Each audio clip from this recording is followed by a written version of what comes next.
born in Haiti, and I am 17 years old, and this is my story. Philippians 4:13 says, I can do all things through Christ which strengthens me.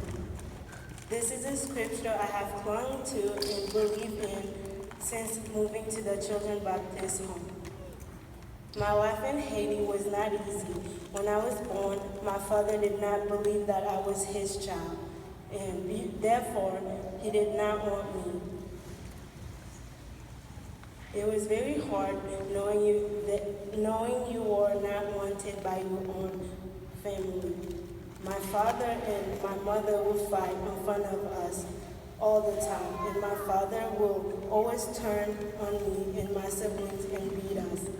I have a memory of my older brother being tied to a tree and beaten in front of us.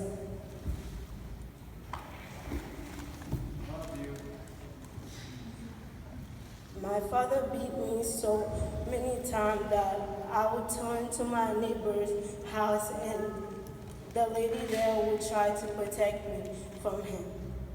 She eventually died of sickness, and I had no one left to protect me.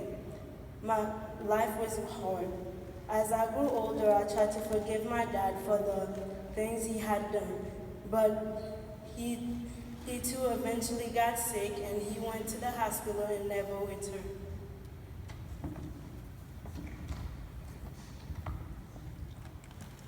Time got harder, and we went hungry and had no food while he was in the hospital. I had two younger brothers at this point, and we were left by ourselves with no food and anywhere to care for ourselves. A neighbor found us by ourselves, alone and hungry, and eventually took us in until our mother returned, and our father had died. Before my dad died, my parents were already talking about placing my two younger brothers in an orphanage because of our hard times. After my father's death, the earthquake happened and our entire country was devastated. We were thankful to have survived. My mother then took us to an orphanage, and we were told that I was too old to stay, but that they would take my younger two brothers. We left them that day. Leaving them was one of the hardest things I have ever been through. I miss them a lot. My mother then moved in with her sister that was involved with witchcraft and Satan worshiping. It was very scary and weird being around sort of things. Then one day, the phone rang and we learned that my brothers were being adopted by an American family, and they will be taking me too. I moved to the orphanage and waited for our new family to arrive. The process was long, and while we waited to go to the America, my mom would use any money she had to come and visit us in the orphanage. It was very hard being away from my mom. When she would visit, she would tell us stories of how hard things were. She was deserted by my father's family and kicked out of her only home. She lost any inheritance from my father's family and eventually grew sick too. She came to visit us one last time before we left for America. We said our goodbyes and cried, knowing that I will never see her again. When my little brothers and I first came to America, everything was great. I had a new home, new family, new clothes, and all the food I could ever wanted. Life seemed good. My adopted family did not know about my abusive past, and I had a lot of anger built up because of all that I had been through. My new adopted mother and I will argue a lot, and I felt like everything was blamed on me. Our relationship wasn't great anymore, and honestly, probably needed some counseling to deal with my abusive past. But instead, they found the Tennessee Children Home and dropped me off one day. I didn't even get to say goodbye to my little brothers or any of my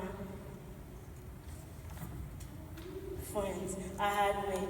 I wasn't at school one day when they came and checked me out and told me to pack my bags and drop me off at the children's home.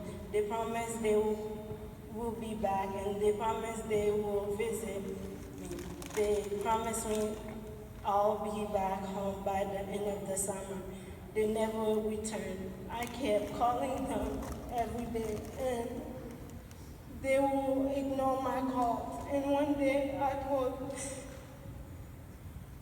by my social worker at the children's home that my family didn't want me anymore.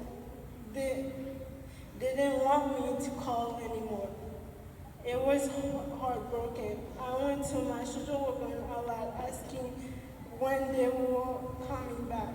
My mother turned into years, sorry, months turned into years, and eventually I heard the news. They had made their decision, they didn't want me anymore. It was like I was right back to where I started. A family that didn't want me, abandonment and rejection all over again. I lived in an orphanage in Haiti, and now I was back in an orphanage in America. How had this happened? I literally had no emotion left when I heard the news. My self-esteem dropped, and I wonder what was wrong with me. Why did no one wanted me? I was devastated and heartbroken that I never got to say goodbye to my little brothers. I have still never gotten to see them to this day. I wonder how they were. Do they think of me? I still think of them every single day. I have lived at the children's home for 3 years now. What started off as another tragedy in my story has ended in one of the greatest blessings of my life. When everyone else in this world turned their back on me, my house parents Mike and Diana saw the good in me. When I felt hopeless, they lifted me up and gave me hope. When I felt alone, they were there for me. The children's home gave me the therapy I needed to understand and accept my past, and the love I needed to give me hope for my future. Most importantly, my house parents taught me about the love of Christ, and I did not know about Jesus in Haiti, and I am now a Christian because of the children's home. My house parents had shown me unconditional love, and because of their love, I now know everything is going to be okay. I will not let my past define me. Instead, I'm looking to the future, knowing Jesus has bigger and greater plan for my life. I don't know where I'll be today without the Tennessee Children's Baptist Home, my house parents, and all my new friends I have made. After all I've been through, I know God has taken care of me and never left my side. My past may have been hard, but my future is in His hands. Thank you.